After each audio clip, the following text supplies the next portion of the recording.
అందరికీ మరణాత. దేవుని యొక్క వాక్యమును చూద్దాం. ఎఫెసీయులకు రాసిన పత్రిక 5వ అధ్యాయము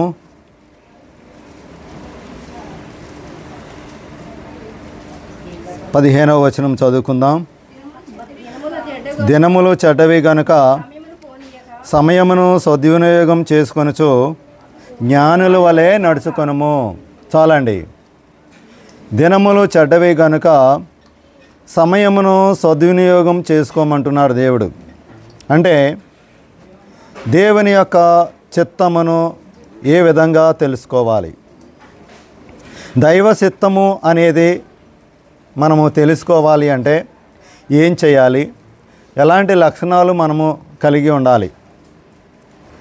ప్రతి విషయంలో మనము తండ్రిని అడుగుచు, దేవుని అడుగుచు, దేవా మరి నీ చిత్తం ఏది, ఈ పని చేయవచ్చా, ఈ వ్యాపారము మొదలు పెట్టవచ్చా, లేదా మనం ప్రయాణమై వెళ్ళేటప్పుడు మరి ఈరోజు ప్రయాణమై వెళుతున్నాం కదా, వెళ్ళవచ్చా లేదా, అలా ప్రతి విషయంలో కూడా మనము దేవుని చిత్తానుసారముగా నడుచుకోవటానికి మనలో ఉండవలసిన లక్షణములు ఏమిటి, ముందుగా ఆ లక్షణములు ఉండటానికి మనము ఏమి కలిగి ఉండాలి అంటే జ్ఞానము కలిగి ఉండాలంట. జ్ఞానుల వలె జాగ్రత్తగా నడుచుకొనుము అని ప్రభువారు తెలియపరుస్తూ ఉన్నారు. మరి ఆ జ్ఞానము మనము ఎక్కడి నుంచి తెచ్చుకుంటాం, ఎలా వస్తుంది అంటే యాకోబు పత్రికలో ఒక మాట ఉంది. ఏమంటున్నారు అంటే, మీలో ఎవరికైనా జ్ఞానము కొదువుగా ఉన్న ఎడల ఏమంటున్నారు, అతడు దేవుని అడగవలెను, అప్పుడు అది అతనికి అనుగ్రహింపబడును అని చెప్పి దేవుని యొక్క వాక్యము తెలియపరుస్తూ ఉంది. మనకి జ్ఞానము కొదువుగా ఉంటే ఏం చేయాలో తెలియని పరిస్థితిలో ఉన్నప్పుడు పక్కన వాళ్ళని అడిగే కంటే దేవుని అడగాలంట. మరి మనకి దేవుని యొక్క చిత్తాన్ని తెలుసుకోవాలి అంటే జ్ఞానము కావాలి. ఆ జ్ఞానము ఎవరిదై ఉండాలి అంటే దేవుని జ్ఞానమై ఉండాలి, దేవుని నుంచి మనము పొందిన యొక్క జ్ఞానమై ఉండాలి. అందుకే మార్కు సువార్తలో కూడా ఒక మాట ఉంది, దేవుని చిత్తము చొప్పున జరిగించువాడే ప్రభువుకి నిజమైన సోదరుడు, సోదరి మరియు తల్లి. చూడండి, యేసు క్రీస్తు ప్రభువారు ఆయన చిత్తానుసారముగా చేసేవాడే, ఆయన మార్గంలో నడిచేవాడే నిజమైన సోదరుడు, సోదరి లేదా తల్లి అని చెప్పి మార్కు సువార్త 3వ అధ్యాయంలో మనం చూస్తూ ఉన్నాం. మరి మనము దేవుని యొక్క చిత్తాన్ని తెలుసుకోవాలి అంటే ఏం చేయాలి? కొన్ని మార్గాలు ఉన్నవి. ఆ మార్గములు ఏమిటి అంటే మొట్టమొదటిసారిగా మొదటి మార్గము ఏమిటి అంటే నీవు విధేయుడై ఉన్నప్పుడు. ఎవరికి విధేయత చూపించాలి అంటే దేవునికి విధేయత చూపించాలి. నీవు విధేయుడై ఉన్నప్పుడు దేవుని చిత్తము నీకు తెలియపరుస్తూ ఉన్నారు. విధేయత కలిగి ఉండాలి. అందుకే దావీదు కీర్తనలో దావీదు ఏమంటున్నాడు అంటే చూడండి, అక్కడ 37వ కీర్తన 23వ వచనంలో నీ ప్రవర్తన మంచిగా ఉండాలి. మన ప్రవర్తన ఎలా ఉండాలంటే మంచిగా ఉండాలి. అప్పుడు దేవుడు నిన్ను చూసి సంతోషిస్తాడు. అంతేకాకుండా నీ ప్రవర్తనను బట్టి ఆనందించుటలో నీవు ఈ విధంగా ప్రార్థించాలి. దేవునికి మన యొక్క ప్రవర్తన నచ్చి ఆయన సంతోషించాలి అంటే, ఆయన దగ్గర నుండి మనం జ్ఞానం పొందుకోవాలి అంటే, ఆశీర్వాదము పొందుకోవాలి అంటే ఏ విధంగా ప్రార్థన చేయాలి అని అంటే కీర్తనలు 143 10వ వచనంలో ఈ విధంగా ప్రార్థన చేయాలంట.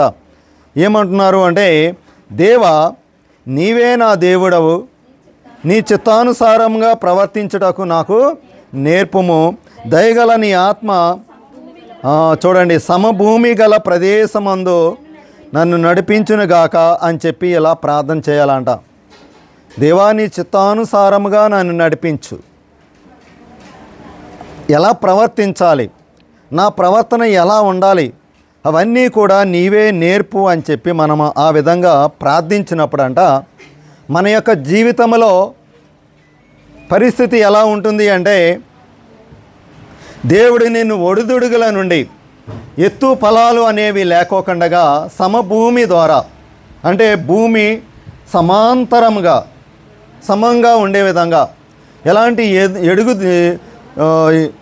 ఎలాంటి ఒడిదుడుగులు అనేవి లేకోకుండగా ఆ ప్రదేశాన్ని సమానంగా చేస్తాడంట. అంటే దాని అర్థం ఏమిటి అంటే మన యొక్క జీవితంలో ఎలాంటి హెచ్చు తగ్గులు లేదా కొంతకాలము శోధనలతో నిండిపోయి కొంతకాలం బాగుండి అలా కాకోకుండా ఎప్పుడు ఒకే రీతిగా ఉండేలాగిన దేవుడు మనల్ని తయారు చేస్తాడు. అంటే ఆయనకి విధేయత కలిగి ఉన్నప్పుడే, ఆయన మాట చొప్పున మనం నడుచుకున్నప్పుడే మనం ఎటు వెళ్ళాలి, ఎటు వెళ్ళకూడదు, ఏం చేయాలి, ఏం చేయకూడదు, ఏం మాట్లాడాలి, ఏం మాట్లాడకూడదు, ఇవన్నీ కూడా ఆయన ద్వారా మనకి జ్ఞానము అనేది పొందుకోగలం. అందుకే అపోస్తలుడైన పౌలు గారు ప్రభువుని అడుగుతున్నారు, ప్రభువా నేను పలానా చోటకి వెళ్ళాలనుకుంటున్నాను, ఏం చేయమంటారు అని చెప్పి పరిశుద్ధాత్మ తండ్రిని అడిగాడంట. అపోస్తల కార్యంలో మనకి కనిపిస్తూ ఉన్నది 16వ అధ్యాయము 6వ వచనంలో అపోస్తలుడైన పౌలు గారు అతని యొక్క శిష్యుడితో కలిసి ఇద్దరూ కలిపి ఎక్కడికి వెళ్ళాలని నిర్ణయించుకున్నారంటే ఆసియా దేశానికి. ఆసియా దేశం ఎక్కడండి? మందే. ఆసియా ఖండము మందే. కానీ థోమస్ గారు వచ్చారు, పౌలు గారు కూడా రావాలని ఉంది. కానీ ఆసియా దేశం అంతా, ఖండం అంతా కూడా ఎక్కువగా హిందుత్వంతో ఉంది, ఎవరు కూడా స్వీకరించరు. కాబట్టి ఈ పౌలు గారికి ముందుగానే తన యొక్క జీవిత యాత్రలో ఎన్నో ఆటంకాలు వస్తాయి, అక్కడితో ఆగిపోతాడని చెప్పి పరిశుద్ధాత్మ తండ్రి ఒప్పుకోలే. పరిశుద్ధాత్మ తండ్రి నేను ఆసియా దేశంలోనికి వెళుతున్నాను అని చెప్పి తనతో పాటు తన యొక్క శిష్యుడిని వెంట పెట్టుకొని బయలుదేరుతున్నాను, నీ చిత్తం ఏంటి, నువ్వేమంటావు అని చెప్పి పౌలు గారు పరిశుద్ధాత్మ తండ్రిని అడిగారంట. అడిగితే ప్రభు ఏమని చెప్పారంటే నువ్వు వెళ్ళవద్దు. ఏమన్నారు? నువ్వు వెళ్ళవద్దు. అదేంటి? సువార్త ప్రకటించడానికి నేను వెళ్తానంటే పరిశుద్ధాత్మ తండ్రి వెళ్ళవద్దు అన్నారు ఏమిటి అని చెప్పి, సరే తండ్రి చెప్పారు కదా అని చెప్పి ఆగిపోయాడంట. ఆ రోజు మళ్ళా పరిశుద్ధాత్మ తండ్రిని మళ్ళా అడిగినప్పుడు రాత్రి వేళ ఒక దర్శనము పొందుకున్నాడు. ఆ దర్శనంలో మెసడోనియాకు చెందిన ఒక వ్యక్తి కనిపించారంట పౌలు గారికి. దర్శనంలో కనిపించి పౌలు గారిని అడుగుతున్నారంట, ఏమని అంటే నీవు మా మెసడోనియా దేశానికి నువ్వు వచ్చి సహాయం చెయ్యని అడిగారంట. అప్పుడు పౌలు గారు ఏం చేశారు? ఆసియా దేశానికి వెళ్ళకోకుండా ఎక్కడికి వెళ్ళారండి? మెసడోనియా దేశానికి వెళ్ళి అక్కడ సువార్తను ప్రకటించారు. మరి అక్కడ బాగానే ఉంది, ఆయన సువార్తను అక్కడ మరి చాలా వరకు ప్రకటించారు.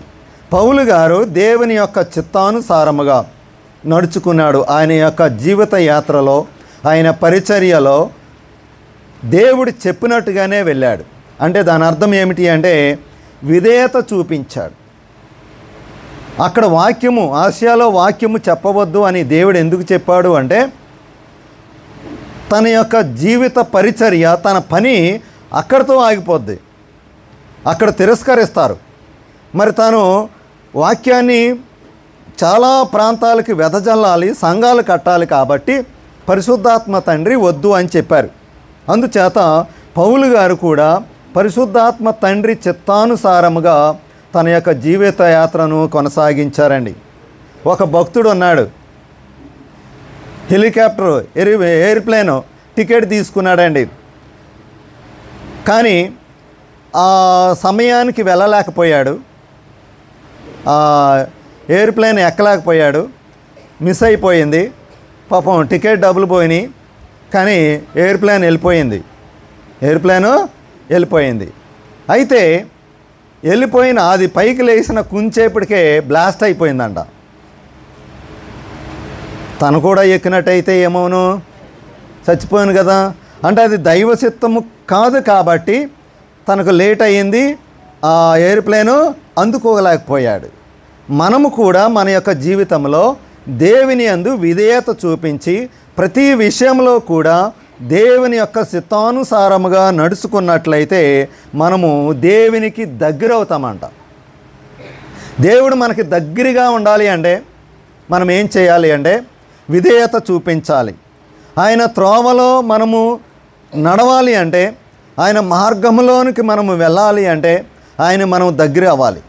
అంతే తప్ప మన ఇష్టానుసారముగా మన సొంత జ్ఞానముతో మనము ప్రవర్తించేసి నష్టం వచ్చిన తర్వాత దైవ చిత్తం కాదు ఇది, అందుకే ఇలా అయింది, లేదా దైవ చిత్తం అయితే ఇలా ఎందుకు అవుతుంది అని చెప్పి దేవుని మీద నింద వేస్తూ ఉంటాం.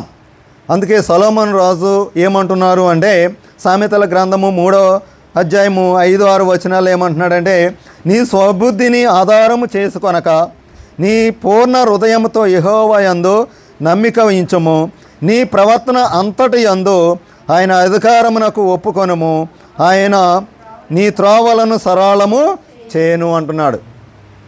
దావీదు గారు కూడా అదే విధంగా విధేయత కలిగి ఉండాలి అని చెప్పి ఏమని చెప్తున్నారంటే కీర్తనలు 37:5వ వచనంలో ఏమన్నారండి, నీ మార్గమును యెహోవాకు అప్పగించము, నీవు ఆయనను నమ్ముకొనుము, ఆయన నీ కార్యము నెరవేర్చును అని దావీదు గారు అంటున్నారండి. ఆయన చిత్తానుసారము ఆయన చిత్తము తెలుసుకోవాలి అంటే మనం ఏం చేయాలి? మాట్లాడతలేదు ఎవరు. ఆయన చిత్తము తెలుసుకోవాలంటే మనం ఏం చేయాలి? మొట్టమొదటిసారిగా విధేయత కలిగి ఉండాలి. దేవుని యొక్క విధేయత కలిగి ఉండాలి. ఎప్పుడైతే విధేయత కలిగి ఉన్నామో దేవుడు మనకి ఎప్పుడు ఏం చేయాలి, ఎక్కడికి వెళ్ళాలి, ప్రతీదీ కూడా ఆయన మనకు తెలియపరుస్తాడు. అందుచేత దేవుడు ఇచ్చిన యొక్క ఆజ్ఞలు ఏవైతే ఉన్నాయో పాత నిబంధన గ్రంథంలో 10 ఆజ్ఞలు ఉన్నవి. వాటికి బదుగా యేసుక్రీస్తు ప్రభువారు క్రొత్త నిబంధనలో అన్నీ కలిపి 2 ఆజ్ఞలు ఇచ్చి ఉన్నారు. ఆయన ఆజ్ఞ ప్రకారము మనము నడుచుకున్నట్లయితే తప్పనిసరిగా ప్రతి ఒక్కరికి కూడా దేవుని యొక్క చిత్తము అనేది తెలియపరచబడుతుంది. ఆనాడు మోషే కూడా దేవునితో మాట్లాడుతూ ఐగుప్తు దేశం నుండి కానాను దేశానికి ప్రయాణమయ్యేటప్పుడు మోషే దేవుని అడుగుతాడు, దేవా నీవు లేకోకుండా, నీ చిత్తానుసారముగా లేకోకుండా నా సొంతంగా నేను ఎక్కడికి కదలలేను, నేను వీళ్ళని నడిపించలేను, వీళ్ళు నా మాట వినరు, వీళ్ళు నా మాట అసలు లెక్క చేయరు, కనుక నీ సన్నిధి నాకు తోడుగా రావాలి, రా అని చెప్పి పట్టుబట్టి అడిగితే అప్పుడు దేవుడు ఏమని తెలియపరుస్తున్నాడు అంటే నా సన్నిధి నీకు తోడుగా వచ్చును అంటున్నారు. అంటే నేను నీతో పాటు ఉంటాను, పద నీ యొక్క ప్రయాణము కొనసాగించు, నీ నాయకత్వం కొనసాగించు అని చెప్పి ఆనాడు దేవుడు మోషేతో చెప్పాడు. మనము కూడా మన యొక్క కుటుంబాలని, మన యొక్క జీవితాలని ఇష్టానుసారముగా నడిపించుకోకుండా ప్రతిరోజు కూడా మన కుటుంబము నిమిత్తము, మన యొక్క బిడ్డల నిమిత్తము దేవుని యొక్క చిత్తానుసారము వెతకాలి, దేవుని అడగాలి. అలా అడక్కోకుండా మనం నచ్చినట్టుగా మనకి ఏది తోస్తే అది చేసిన తర్వాత ఆ నష్టాన్ని, ఆ చెడు మార్గాన్ని దేవుని వైపుకు తోసేస్తూ ఉంటాం. కనుక మనం ఏం చేయాలి అంటే దైవ చిత్తము ప్రకారము నడుచుకోవాలి అంటే మొట్టమొదటిసారిగా చేయవలసిన పని ఏమిటి అంటే దేవుని యందు విధేయత కలిగి ఉండాలి. అది మొదటి మార్గము. రెండో మార్గం చూద్దాం. రెండో మార్గము ఏమిటి అంటే ఎడతెగక ప్రార్థన చేయునప్పుడు. ఇది చాలా కష్టమండి. ఎడతెగక ప్రార్థన చేయనప్పుడు ఇది చాలా కష్టం.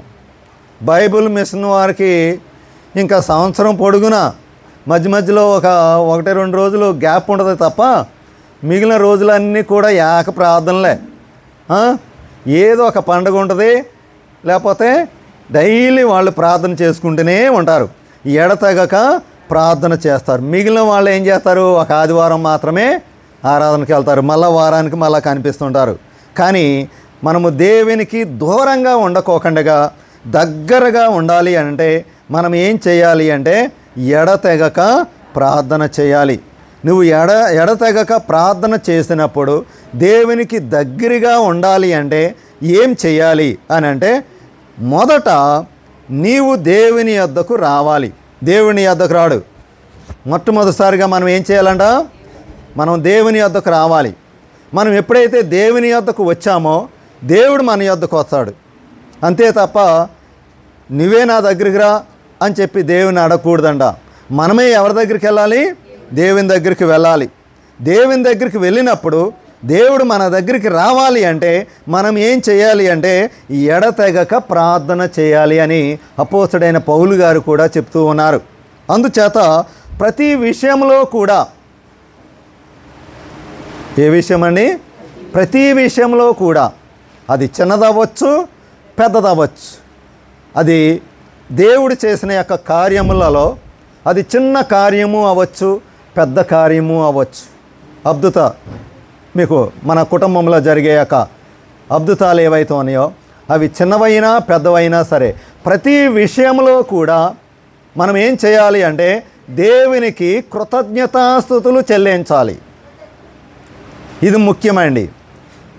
అది చిన్నదైనా పెద్దదైనా సరే దేవునికి కృతజ్ఞతాస్తుతులు చెల్లించాలండి. ఎప్పుడైతే కృతజ్ఞతాస్తుతులు చెల్లించామో దేవుడు మన దగ్గరికి వస్తాడు.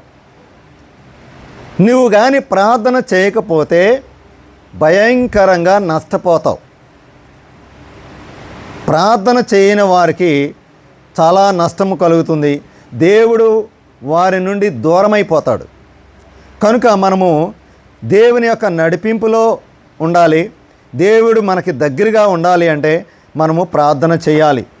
అందుకే యెర్మీయా గ్రంథంలో 31వ అధ్యాయం 9వ వచనంలో ఈ విధంగా రాయబడి ఉంది. వారు నన్ను ప్రార్థించుచుండగా నేను వారిని నడిపించుదను, వారు తొట్టిల్లకుండా చక్కగా పోవు బాటను నీళ్ల కాలువల యొద్ద వారిని నడిపింతును అంటున్నారు. ఎప్పుడైతే మనం ప్రార్థన చేస్తామో దేవుడు మనల్ని నడిపిస్తాడంట. నువ్వు ఎంత ఎక్కువగా ప్రార్థన చేస్తే అంత గొప్ప శక్తి మనం పొందుకుంటాం. దేవుడు మనకి దగ్గరగా ఉంటాడండి. అందుచేత రెండవ మార్గము ఏమిటి అంటే దేవుని చిత్తము తెలియాలి అంటే మనం ఏం చేయాలి అంటే ఎడతెగక ప్రార్థన చేయాలి. మూడవ మార్గం చూద్దాం. మూడవ మార్గము ఏమిటి అంటే దేవుని యొక్క రాజ్యమును నీతిని వెతకాలి. ఇది రెండో దానికంటే ఇంకా కష్టం పాటించాలంటే. దేవుని యొక్క రాజ్యాన్ని వెతకాలి, దేవుని యొక్క నీతిని వెతకాలి అంటే, ఒరే బాబు నువ్వు అబద్ధం ఆడకరా అని అంటే వాడికి చాలా ఇబ్బందికరం. నువ్వు పలానా చోటకు వెళ్ళకరా అంటే అబ్బే వెళ్తాడు. దేవుని మార్గంలో దేవుని యొక్క రాజ్యాన్ని వెతికేవారు, దేవుని యొక్క నీతిని వెతికేవారు కొన్ని విడిచిపెట్టేసుకోవాలి, కొన్ని వదులుకోవాల్సి వస్తుంది. తను జీవించిన యొక్క జీవితంలో తను ఎంజాయ్ చేయవలసిన కొన్ని ఉంటాయి. ఆ ఎంజాయ్ చేయవలసినవి దేవుని విషయమై కొన్ని త్యాగం చేయాలి. చాలామంది త్యాగం చేయమంటే చాలా ఇబ్బందికరంగా ఉంటారు.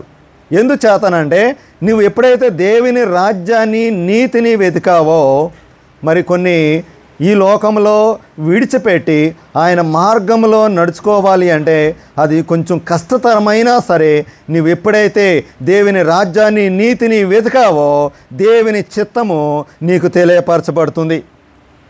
మత్తయి సువార్త 6వ అధ్యాయము 33వ వచనంలో ఈ విధంగా రాయబడి ఉంది చూడండి. మీరు దేవుని రాజ్యమును నీతిని మొదట వెతకండి, అప్పుడు మీకు కావలసినవన్నీ కూడా దొరుకుతాయి అని ఎవరు చెప్తున్నారు అంటే స్వయంగా యేసుక్రీస్తు ప్రభువారే తెలియపరుస్తున్నారు. నువ్వు దేవుని రాజ్యాన్ని వెతుకు, నీతిని వెతుకు, అప్పుడు నీకు ఏం కావాలో, నీ కుటుంబంలో ఏం కావాలో, నీ పిల్లలకి ఏం కావాలో దేవుడు దయచేస్తాడు. వెతకాలి. నీవు మొట్టమొదటిగా చేయవలసింది ఏమిటి అంటే దేవుని వెతకాలి. ఎప్పుడైతే మనం దేవుని వెతక్కోకుండా విడిచిపెట్టేసామో మనము చాలా వరకు కోల్పోతామండి. అందుచేత దేవుని పని ఎప్పుడైతే మనం చేస్తామో అది పరిచర్య అవ్వచ్చు, సంఘంలో ఇంకా వేరే వేరే పనులు అవ్వచ్చు, అన్నాలు వడ్డించేవారు ఉండవచ్చు, వంట చేసేవారు ఉండవచ్చు, ఆలయమును శుభ్రం చేసేవారు ఉండవచ్చు, తినిన తర్వాత ప్లేట్లు కడిగేవారు ఉండవచ్చు. ఏమండి, ఏ పని అయితే ఉందో ఆలయానికి సంబంధించి ప్రతిదీ కూడా అది దేవుని పనే. ఒక పరిచర్య, వాక్యము బోధించడమే కాదు, ప్రార్థించడమే కాదు, దేవుని నిమిత్తమై నువ్వు ఏ పని చేస్తావో అప్పుడు దేవుడు నీ వద్దకు వచ్చి నీ చేయి పట్టుకొని నిన్ను ఆశీర్వదిస్తాడంట, నిన్ను మంచి మార్గంలోనికి నడిపిస్తాడు. అందుకే కీర్తనల గ్రంథంలో కూడా ఈ విధంగా మరి దావీదు ఏమంటున్నాడో ఒకసారి చూద్దాం. 105వ కీర్తన 4వ వచనము చూడండి. యెహోవాను వెతుకుడి, ఆయన బలమును వెతుకుడి, ఆయన సన్నిధిని నిత్యము వెతుకుడి. అవును, అవును,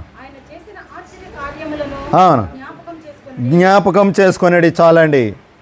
చూసారండి, దేవుని వెతకమంటే ఎక్కడ ఎతుకుతాము?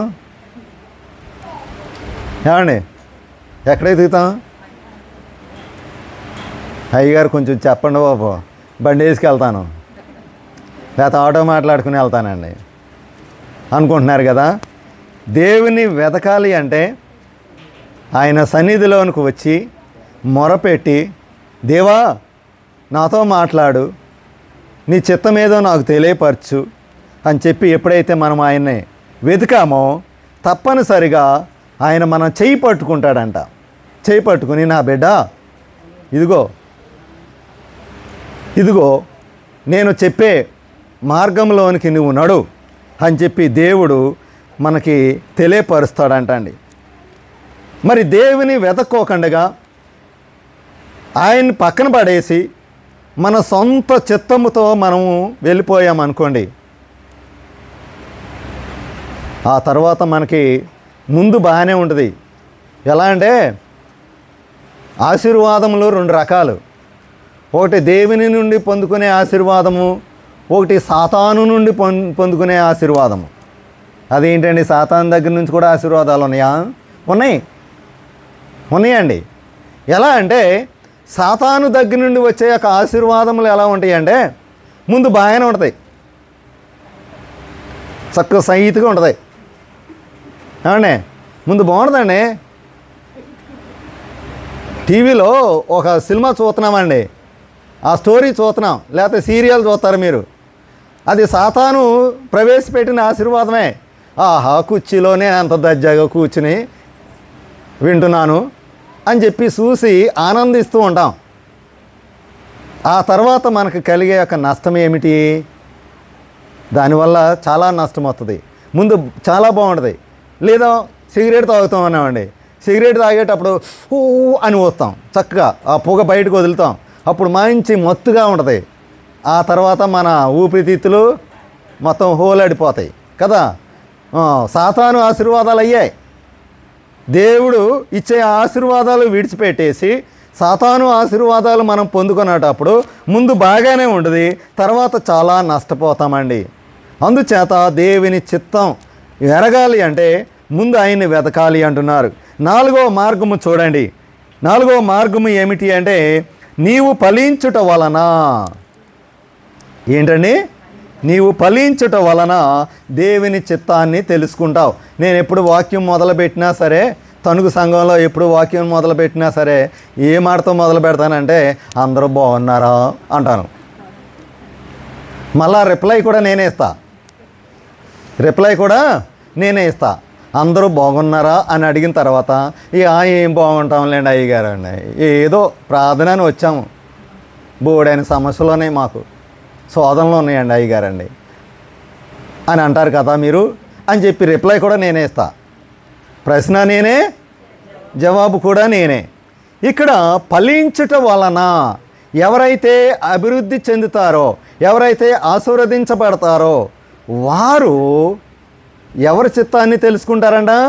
దేవుని చిత్తాన్ని తెలుసుకుంటారు. ఎవరైతే దేవుని చిత్తాన్ని తెలుసుకున్నారో వాళ్ళే ఫలించబడతారు, వాళ్ళే ఆశీర్వదించబడతారు. చూడండి, ఇక్కడ దేవుని చిత్తాన్ని తెలుసుకున్న వాళ్ళు ఆశీర్వదించబడతారు, ఫలించబడతారు. లూకాసు వార్త 3వ అధ్యాయము 9వ వచనంలో ఎవరైతే దేవుని చిత్తాన్ని తెలుసుకోకుండా ఫలించుకోకుండా ఉంటారో వాళ్ళ పరిస్థితి ఎలా ఉంటుంది అని చెప్పి ఇక్కడ గొడ్డలి చెట్ల వేరును ఉంచబడి ఉన్నది గనుక మంచి ఫలము ఫలించని ప్రతి చెట్టును నరకబడి అగ్నిలో వేయబడుతుంది అని యేసుక్రీస్తు ప్రభువారే స్వయంగా తెలియపరుస్తూ ఉన్నారు. నీవు నీ పరిచర్యలో కానీ, నీవు నీ జీవితంలో కానీ, నీ కుటుంబంలో కానీ, నీ యొక్క ప్రార్థన జీవితంలో కానీ ఎలా ఉండాలి అంటే ఫలించేలాగా ఉండాలి తప్ప ఫలించుకోకుండా నీవు ఉన్నావు అంటే చూడండి, ఇక్కడ చెట్టును ఏ విధంగా నరకబడబడుతుందో అదే విధంగా మనము కూడా ఫలించుకోకుండా త్రోసివేయబడతామంట. నీ యొక్క పనిలో ఫలము చూడాలి అంటే, ఆ పని నుండి నువ్వు మంచి స్థానానికి వెళ్ళాలి అంటే దేవుని యొక్క చిత్తానుసారముగా మనము నడుచుకోవాలి. ఎందుచేతనంటే ప్రభువు నిన్ను అడుగుతూ ఉన్నాడు. ఒకవేళ నువ్వు ఒక ఇల్లు కట్టుకుంటున్నావు అనుకుందాం, ఒక ఇల్లు కానీ, నీకు ఒక ఉద్యోగము కానీ, లేదా దేవుడు నీకు ఇచ్చిన యొక్క ఆరోగ్యమును కానీ, చూడండి ఈ ఆరోగ్యం అనగానే నాకు ఒకటి గుర్తుకొచ్చింది. కరోనా సమయంలో చాలామంది యుక్త వయసులో ఉన్నవాళ్ళు, ఏమండి పెద్ద పెద్ద డబ్బు ఉన్నవాళ్ళు జెండాపై కపిరాత్ బకెట్ తన్నేశారు, చాలామంది చనిపోయారండి. యుక్త వయసు అండి, 25-30 సంవత్సరాల లోపు. పైగా వాళ్ళు ఏమైనా పేదవాళ్ళ, బాగా డబ్బు ఉన్నవాళ్ళు, లక్షలు పెట్టి వాళ్ళు హాస్పిటల్లో చూపించుకోవచ్చు, అయినా సరే వాళ్ళ ప్రాణం ఆగలే. కానీ ఈరోజు నీవు ఈ విధంగా కూర్చుని దేవుని యొక్క సన్నిధానంలో దేవుని మాటలు వింటున్నావు అంటే అది ఎవరి కృప? దేవుని కృప. దేవుడు నీకు ఆరోగ్యం ఇచ్చాడు, లేదా నీకు మంచి ఇల్లు ఇచ్చాడు, నీ పిల్లలకి మంచి ఉద్యోగం ఇచ్చాడు. ఇవన్నీ ఇస్తూ నీకు ఎరువేస్తున్నాడు దేవుడు. ఒక చెట్టు పెరగాలి అంటే, అది కాయలు కాయాలి అంటే దాని మొదల ఏమేస్తామండి? ఎరువేస్తాం. ఆ ఎరువేసినప్పుడు ఆ చెట్టు బాగా ఫలిస్తుంది. అలాగే ఈ సంవత్సరం నుండి మళ్ళా ఇంకొక సంవత్సరంలోనికి నిన్ను ప్రవేశపెట్టడానికి దేవుడు నిన్ను ఎంతగానో ఆశీర్వదిస్తూ ఉంటే మరి మనం ఏం చేస్తున్నాం? దేవుని చిత్తానుసారంగా నడుచుకుంటున్నామా, లేదా మన ఇష్టానుసారంగా మన తలంపులు, మన ఏవైతే మన సొంత తలంపులు ఉన్నాయో ఆ తలంపులను మనము ఉపయోగించుకొని దేవుని చిత్తానుసారంగా నడుచుకోకుండా మనము ప్రవర్తిస్తున్నామా? అలా ప్రవర్తించినట్టయితే దేవుని యొక్క ఆశీర్వాదము మనకు ఉండదు, దేవుడు మన యొద్దకు రాడు. 5వ మార్గము ఏమిటి అంటే శ్రమల కూడా నువ్వు సంతోషించాలి. ఇది ఇంకా అన్నిటికంటే కష్టతరము, అన్నిటికంటే కష్టతరమంట. నువ్వు దేవుని చిత్తాన్ని తెలుసుకోవాలి అంటే ఏం చేయాలంట? శ్రమలలో కూడా నువ్వేం చేయాలి? సంతోషించాలి. ఎవరన్నా సంతోషిస్తారా? బోర్ నేడుతూ దేవుడే నాకెంత అన్యాయం చేశాడా అంటాం శ్రమలో. కానీ ఆనందంగా ఆ శ్రమల్లో దేవానికి స్తుతి అని ఎవరైనా అంటారా? అనాలంట. అలా అన్నటప్పుడు ఏమవుతుందంటే నీ శ్రమ పోయి వెంటనే ఆశీర్వాదం వస్తుందండి. శ్రమల్లో కూడా మనము దేవుని చిత్తాన్ని వెతకాలి. ఏంటి నాకు ఇంత సమస్య వచ్చింది, ఇంత శోధన వచ్చింది, నా కుటుంబంలో ఎందుకు ఇంత ఇబ్బందికరంగా ఉంది, డబ్బులు దొరకట్లేదు, పిల్లల్ని ఎలా పోషించుకోవాలి అని సతమతమైపోయి బాధపడే బదులు దేవాని చిత్తం నువ్వు ఎలా నడిపిస్తావో నడిపించు అని చెప్పి దేవుని చిత్తాన్ని అడగాలంట. ఎందుకు ఈ సమస్య వచ్చింది? అది నీ అధికారం ద్వారా, నీ యొక్క అధీనంలో ఇది జరిగితే నీ చిత్తమే ప్రభువా అని చెప్పి మనం ఎప్పుడైతే ప్రార్థన చేశామో, ఒకవేళ అది దైవ చిత్తము కాకుండా నీవు ఆ శోధన పొందుకున్నావు అంటే వెంటనే దేవుడు అది తీసివేస్తాడు, నీ దగ్గర నుండి తీసివేస్తాడు. యేసుక్రీస్తు ప్రభువారికి కూడా శ్రమ వచ్చింది. ఏ శ్రమ? ఆయన సిలువ వేయబడటానికి ముందుగానే తెలిసిపోయింది ఆయనకి. గెత్సెమనే యొక్క తోటలోనికి వెళ్ళి ఆయన మోకరించి ప్రార్థన చేస్తున్నాడు. ఆయన ఆ శ్రమల్లో మనం కూడా చేస్తాం కదా, దేవా నీ చిత్తమైతే ఈ శోధన తీసివేయి, ఇంత నాకు ఇబ్బంది ఏంటి, అర్జెంటుగా ఇవన్నీ అక్కడే తరిమేయి అని మనం ఎలా ప్రార్థన చేస్తామో, మానవుని రూపంలో ఉన్న యేసుక్రీస్తు ప్రభువారికి కూడా అదే వచ్చింది. ముందు ఏమంటున్నారు ప్రభువారు? తండ్రి ఈ గిన్నె నా యొద్ద నుండి తొలగించుము అన్నారు. ముందు తీసే అన్నారు, ఎందుకంటే ఆ శోధన భరించలేని పరిస్థితిలో ఈ గిన్నె నా యొద్ద నుండి తీసివేయ అన్నారు. కానీ తర్వాత మళ్ళా ఏం చేశారు అంటే తండ్రి చిత్తాన్నే ఆయన జరిగించమంటున్నారు. నీ చిత్తమైతే ఇది తొలగించు, నీ చిత్తము కాకపోతే ఇలాగే జరుగునుగాక, నేను అనుభవిస్తా, ఈ శ్రమను నేను సంతోషంగా అనుభవిస్తాను అని చెప్పి ఆయన సిలువ బలియాగానికి బయలుదేరాడండి. మరి మనకి కూడా ఈ శ్రమ అనేవి వచ్చినప్పుడు, శోధన అనేవి వచ్చినప్పుడు, మన కుటుంబంలో ఇబ్బంది ఇరుకులు వచ్చినప్పుడు మనం ఏం చేయాలి అంటే దేవుని దగ్గరికి రావాలి. ఎందుచేతనంటే కొద్ది శ్రమకే మనము ఏడుస్తాము, సనుగుడు పెడతాము, దేవుడు నాకు అన్యాయం చేశాడు, నన్ను దీవించలేదు, నా కుటుంబాన్ని దీవించలేదు, నా బిడ్డలను దీవించలేదు అని సనుగుతాము, గొనుగుతాము. కానీ దేవుని చిత్తానుసారంగా మనము నడుచుకుంటున్నామా లేదా అది తెలుసుకోవాలి. మనం ఎప్పుడైతే దేవుని చిత్తానుసారంగా నడుచుకున్నామో అప్పుడు తప్పనిసరిగా దేవుడు మనల్ని ఆశీర్వదిస్తాడు. చివరిగా ఇంకొక 2 మార్గాలు. 6వ మార్గము ఏమిటి అంటే దేవుని చిత్తము తెలియాలి అంటే ముందుగా మనము పరిశుద్ధముగా జీవించాలి. మనమే కాదు, మన కుటుంబంలో మన పిల్లలు ప్రతి ఒక్కరూ కూడా, కుటుంబంలో ఒక 4 ఉన్నారనుకోండి, ఏం చేయాలి? పరిశుద్ధముగా జీవించాలి. ఆ పరిశుద్ధత అనేది లేకపోతే దేవుని చిత్తము మనకు తెలియపరచబడదు, దేవుని యొక్క ఆశీర్వాదాలు మన కుటుంబంలో ఉండవు. అందుక దేవుడు ఏం తెలియపరుస్తున్నాడు అంటే నీవు ముందుగా పరిశుద్ధపరచబడు, వాక్యాన్ని హత్తుకో, దేవుని మాటను పట్టుకో. అంతే తప్ప పొద్దుటే లేచిన కాడ నుంచి రేపొద్దున ఏం కూర వండాలి, మటన్ వండాలా, చికెన్ వండాలా, బిర్యానీ వండి పెట్టాలా, బంధువులు వస్తున్నారు వాళ్ళకి స్పెషల్ ఏం చేయాలి, ఏ ఆలోచనలతో ఉంటామే తప్ప దేవుని యొక్క పరిశుద్ధతను మనం పట్టించుకోం, దేవుని మనం మహిమపరచం. పైగా ఏం చేస్తాము అంటే దేవుని దూషిస్తూ ఉంటాం. దేవుడు నాకు అన్యాయం చేశాడు, నాకేం చేశాడు, నా కుటుంబానికి ఏం మేలు చేశాడు అని దేవుని మీద గొనుగుతూ ఉంటాం. అలా కాకోకుండా పరిశుద్ధత కలిగి ఉండాలి. ఒకళ్ళు కాదు, ప్రతి ఒక్కరూ, కుటుంబంలో ప్రతి ఒక్కరూ కూడా పరిశుద్ధత కలిగి ఉంటే మనకు ఎలాంటి అపజయము ఉండదు. ఒకవేళ అపజయము వచ్చినా మళ్ళా తిరిగి దాన్ని జయముగా మార్చే దేవుడు. మనకు అపజయం వచ్చినప్పుడు మనము కృంగిపోకూడదంట. అది ఎందు నిమిత్తమై అపజయం వచ్చిందో మనము దేవుణ్ణి అడిగి తెలుసుకోవాలి. అంతే తప్ప మనము పరిశుద్ధముగా లేకోకుండా, మరి మనము దేవుని చిత్తాన్ని అడక్కోకుండా, దేవుడి కార్యాలు చేయట్లేదు, మేము ఫలించబడట్లేదు అని అనుకోకూడదు. అందుకే దావీదు కీర్తనలో మొట్టమొదటి కీర్తనలో ఈ విధంగా రాయబడి ఉంది. ఏమని ఉంది? దుష్టిలో ఆలోచన చొప్పున నడవక, పాపుల మార్గంలో నిలవబడవద్దు, అపహాసులు కూర్చుండ చోట కూర్చుండవద్దు, యెహోవా ధర్మశాస్త్రమును దివారాత్రము ధ్యానించువాడు ధన్యుడు. చూసారండి, చెడు మార్గంలోనికి వెళ్ళకూడదు. నీవే కాదు,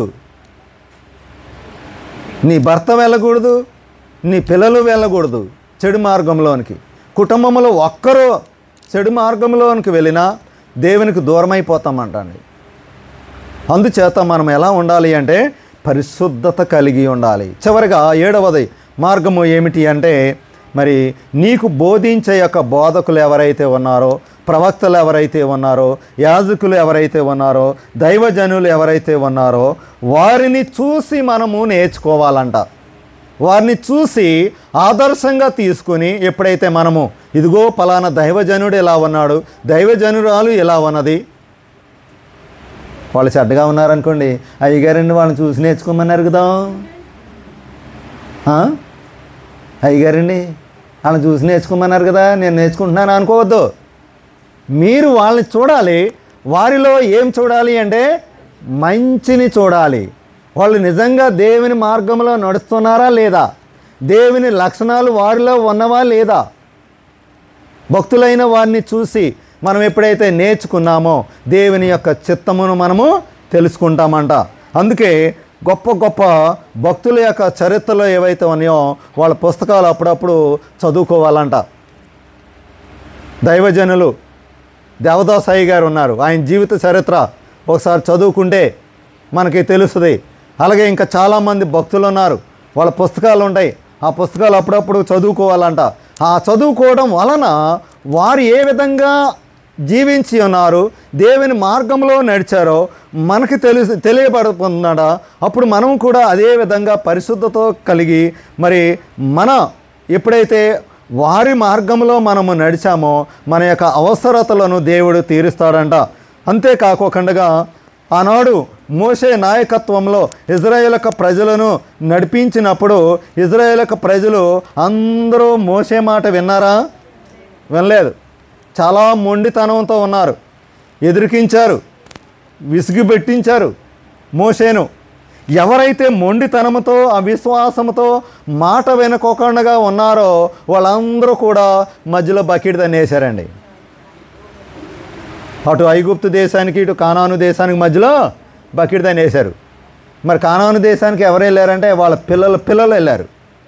ఎవరైతే సనిగారో గొనిగారో ఆ నాయకుడు మాట వినలేదో వాళ్ళందరూ కూడా మధ్యలోనే వెళ్ళిపోయారు. చూసారండి. అందుచేత మనము భక్తులైన వారిని, దైవజనులు వారి యొక్క జీవితాన్ని చూస్తూ మనము ఎప్పుడైతే నడుచుకున్నామో మనకి దేవుని యొక్క చిత్తము అనేది తెలియపరచబడుతుంది.